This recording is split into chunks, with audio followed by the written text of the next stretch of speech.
Welcome, everyone. Thank you for joining me for today's Appraisal Buzzcast. Let me bring in my host, Hal Humphreys. Hey, Hal, how are you doing? I'm doing great, Jim Morrison. How are you? I'm doing good. Well, I'm going to start by apologizing to all of our listeners because we are now on our 200th episode, and our guest today we have never had on before, and it's somebody that we should have had on, and he's one of the best voices in the industry. Let me bring him in. It's Tim Andersen from the Appraisers Advocate. Hey, Tim. Jim, thank you. I appreciate it. It's good to be with you. And congratulations on episode number 200. That's fabulous. And Tim, thank you so much for being here with us today. I had no idea this was our 200th episode, and I have to say I'm pretty excited about that. Every reason to be excited about it. That's a longevity that not everybody in this business achieves. Yeah. Well, that's primarily thanks to Jim Morrison and his stick-to-itiveness to make sure that I get these things done. Tim, thank you so much for taking the time to be with us today. I cannot believe it's taken us 200 episodes to get Tim Andersen on the podcast, but here you are. So since it's your first time on the Appraisal Buzz, do me a favor and tell our listeners, who is Tim Andersen and what's your history in this crazy industry of real estate appraisal? Well, Hal, thank you. For those of you who don't know me, you probably want to consider it a blessing. But it's an honor to be here, Hal, with you and Jim and the listeners. I've been in real estate appraising. Well, I've been in real estate itself since before a lot of people listening to this were born. And so I've just basically given my age away. But I've been doing appraisal for over 35 years.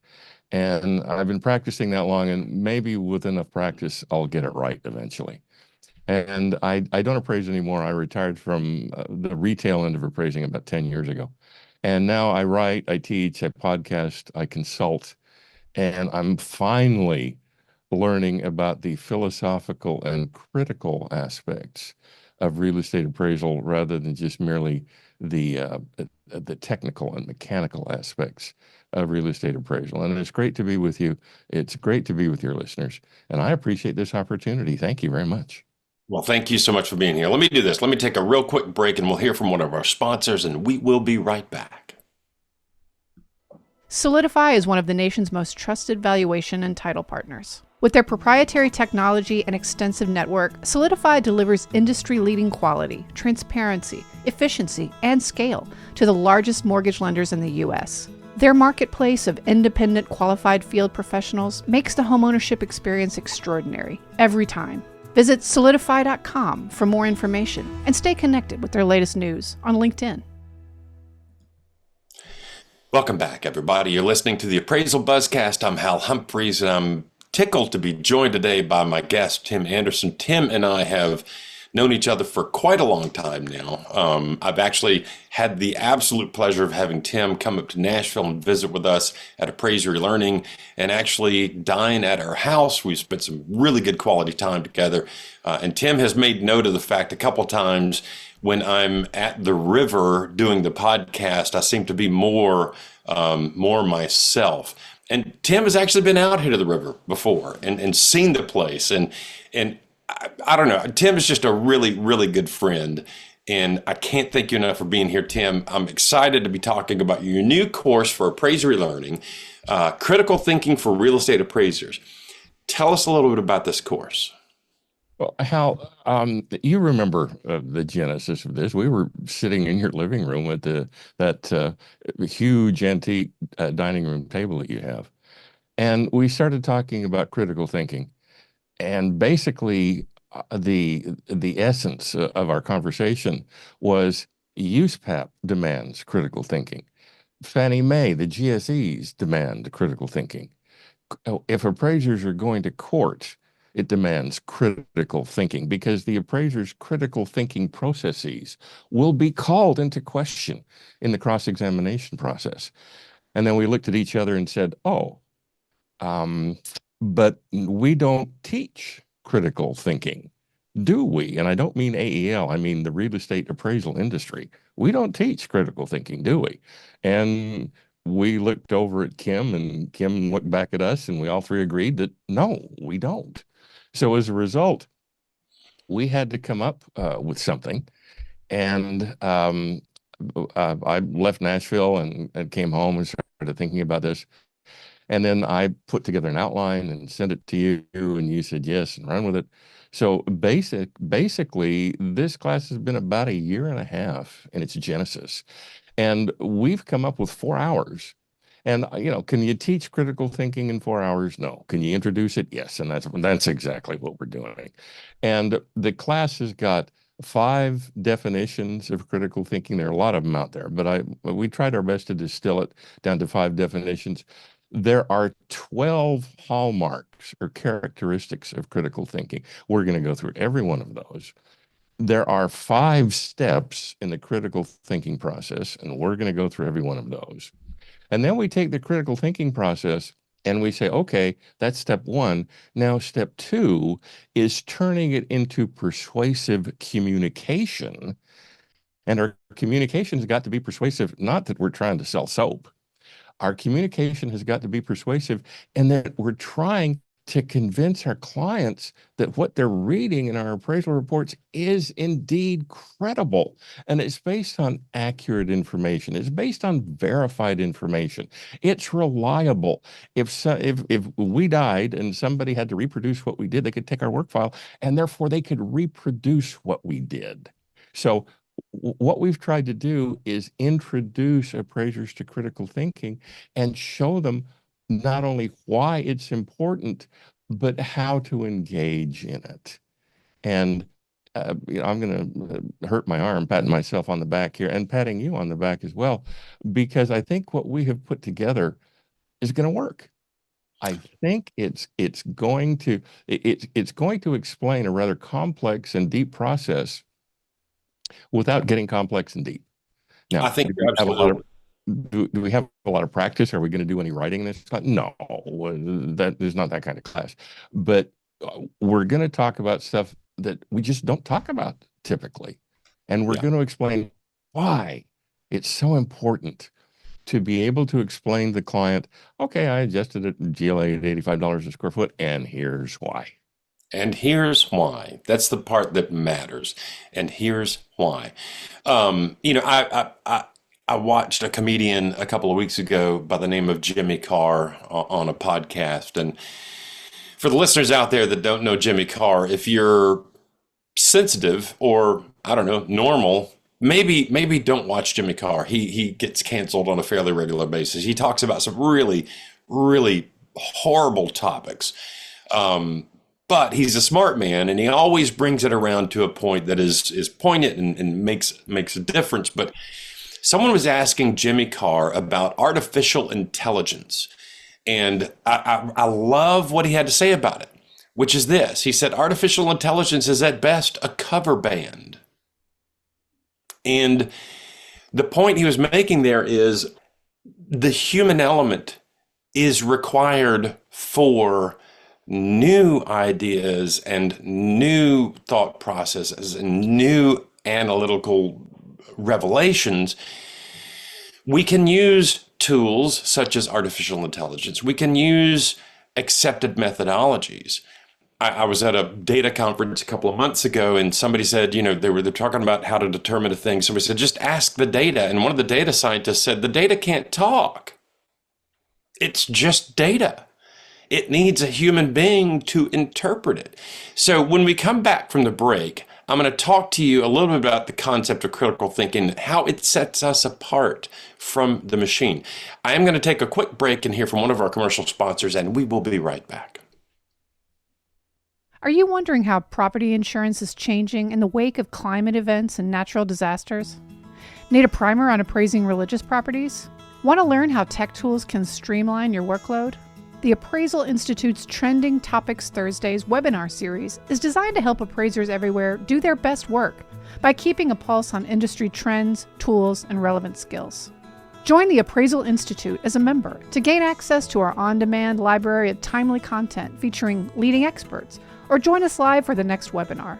Live sessions are free to attend for members and non-members alike. Visit appraisalinstitute.org to explore the free webinar series. Welcome back, everyone. You're listening to the Appraisal Buzzcast. I'm Hal Humphreys, your host, and I'm joined by my good friend Tim Andersen today. And we're talking about his new course coming up over at Appraiser Learning about critical thinking for real estate appraisers. Just before the break, Tim, I brought up the idea that artificial intelligence is at best a cover band. It is by definition derivative. It's not going to come up with anything brand new. The concept of critical thinking is what sets us apart from the machines. How can we expand on the data and the tools from technology and make it better as humans? What is our role in that process? Okay. Depending on the state you live in, you're going to have between 75 and 100 hours of qualifying education. And that's fine. But that's completely technical and it's completely mechanical. There's nothing philosophical or critical about it. And at that level, it should be technically oriented. But you've got to get past that. In addition, and I address this part of the podcast to those who are just getting into the business or thinking about getting into the business or have just gotten into the business. You got to have a set of skills in order to attract a supervisor. Okay, everybody takes the same classes. So you say, well, I got all my classes out of the way. Okay, you and 10,000 other people, so what? You've got to have some skills. Well, at least one of those skills has got to be Excel on either the advanced beginner or the lower intermediate level. You've got to know how to analyze data using Excel. Now, am I talking about constructing regression analyses? No, heard, but specifically, no. Once you can set data up so you can start parsing out of the data what they tell you, then you're way ahead of your peers who can't do that. But you talk about, Jimmy Carter saying AI is a cover band. It is. Last night, I couldn't sleep, so I was playing around on my computer.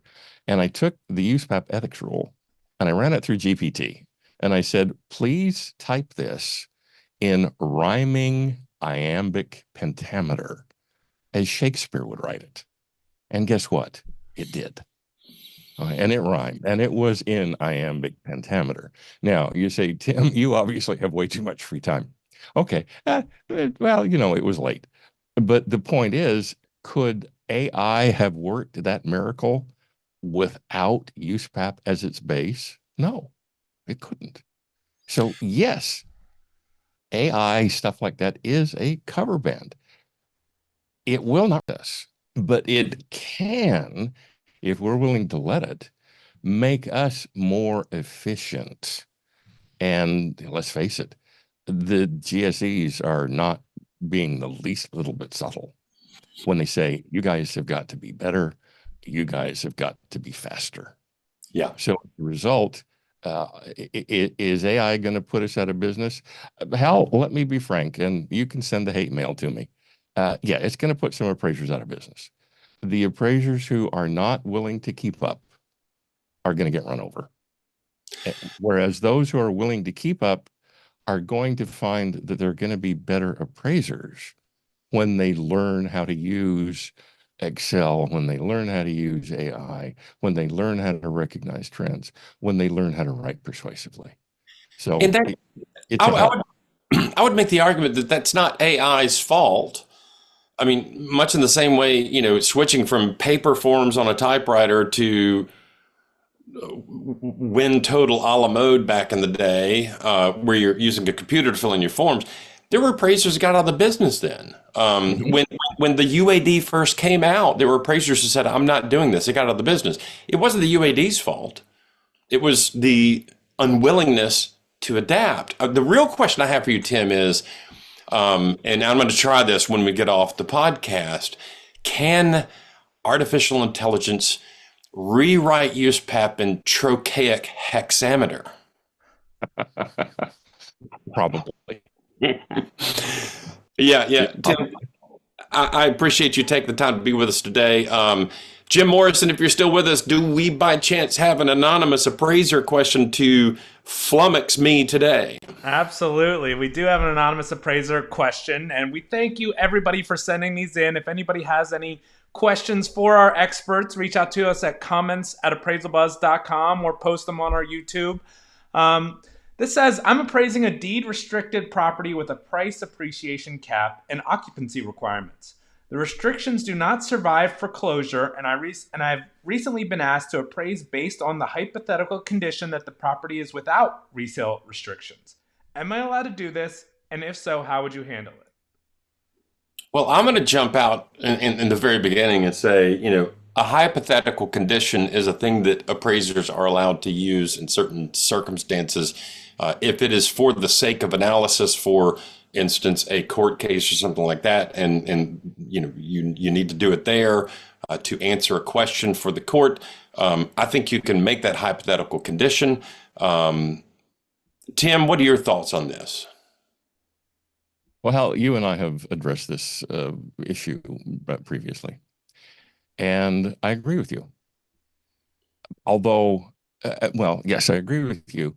And as you indicated, it would have to be under a very narrow set of circumstances. Because, if somebody says, well, okay, I want to build a resort casino in the middle of the Sahara Desert. What's it worth? Well, it's not worth anything because you're not going to get anybody out there without investing a few $1 trillion in infrastructure. And that's going to make it financially infeasible. Okay. So could you come up with a number? Yeah. Would it mean anything? No. Would it be misleading? Yes. Okay. In this particular instance, as long as the appraiser makes it distilled water clear that these restrictions do exist, and for analytical purposes, the appraisal, the value opinion pretends they don't. Yes, it can be. But remember, the value opinion, you're not going to say, and the value opinion of the property is $3 million. You're going to say, in the market value opinion of the property, under the hypothetical condition of ABCD, is $3 million. Without those conditions, the market value isn't $3 million. I don't have a clue what they are because I didn't do those analyses, but they're not $3 million. Okay. I like that. I think that's a really good answer. I'm curious, and this is not articulated in the question, but if you're appraising the property and you've been told it does not survive foreclosure, if the property is involved in a foreclosure, those restrictions may not matter anyway. So you might be able to, if that's a situation, you may be able to get out from underneath those restrictions by saying the property is in the process of being foreclosed upon. Therefore, I'm not going to consider these restrictions. At the end of the day, I think what Tim is trying to say is, if you're going to do it for analytical purposes, and I would suggest if this is for a lender and their intended use is making a loan on the property, you probably ought not make that hypothetical condition because that could be incredibly misleading. But whatever you do as an appraiser, I think USPAP is pretty okay as long as you say, here's what I did, here's why I did it.